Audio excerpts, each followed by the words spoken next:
मुंबईचे रस्ते, मुंबईची दुर्दशा, नागरी सेवा अशी दुर्दशा उडवली. दिल्लीमध्ये लेफ्टनंट जनरलच्या हातामध्ये सत्ता आहे. केजरीवाल यांचं सरकार जरी असलं तरी मुख्यमंत्र्यांना तुरुंगात टाकलेलं आहे. मंत्र्यांना काम करू दिलं जात नाही. आणि गृहमंत्रालयाचे जे प्रतिनिधी आहेत, नायब राज्यपाल, त्यांच्या माध्यमातून दिल्ली चालवली जाते. 2 तासात दिल्ली ज्या प्रकारे तुंबली त्याचा अनुभव मी स्वतः घेतला. मी 3 तास अडकलो का. आणि कुठे याच भागामध्ये ही अवस्था आहे देशाची. याबाबत काय जाब विचारणार सरकारला? आज सभागृहांमध्ये दोन्ही सभागृहात विरोधी पक्ष जाब विचारण्याचा अधिकार फक्त सत्ताधाऱ्यांना आहे. जणू की सगळं जे घडत आहे हे विरोधी पक्षामध्ये आम्ही असल्यामुळे घडत आहे. ते सत्तेत असल्यामुळे काही घडत नाही आहे.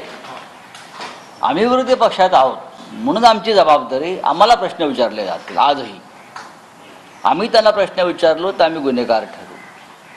काल संसदेमध्ये समाजवादी पक्षाचे एक सदस्य रामजीलाल सुमन यांनी एक साधा प्रश्न विचारला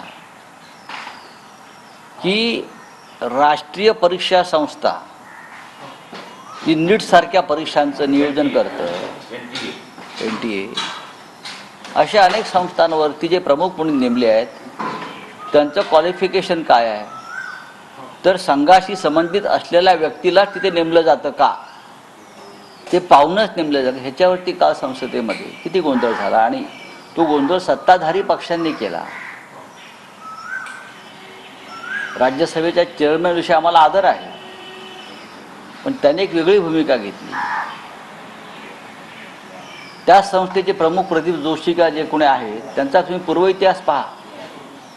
ते संघाशी असल्याविषयी आक्षेप असण्याचं कारण नाही कदाचित, पण व्यापम घोटाळ्यापासून अनेक घोटाळ्यात त्यांचा सहभाग असल्याचे आरोप झालेले आहेत.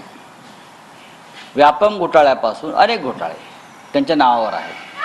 अशी व्यक्ती राष्ट्रीय परीक्षा संस्थेची प्रमुख होते संघाशी संबंधित, आणि त्याच्यावरती प्रश्न विचारायचा नाही. नीटचा उडालेला बोजवारा हा त्यांच्यामुळेच उडालेला आहे. DRDO पुण्यातली, त्याच्यामध्ये एक संघाचे फार मोठे नेते प्रदीप कुरुलकर यांना पाकिस्तानची हेरगिरी करताना अटक केलेली आहे. त्याच्यावर प्रश्न विचारायचे नाही. कारण का, तर आमच्या उपराष्ट्रपतींना असं वाटतं की संघाचं योगदान देशकार्यामध्ये फार मोठं आहे. हे योगदान आहे त्यांचं.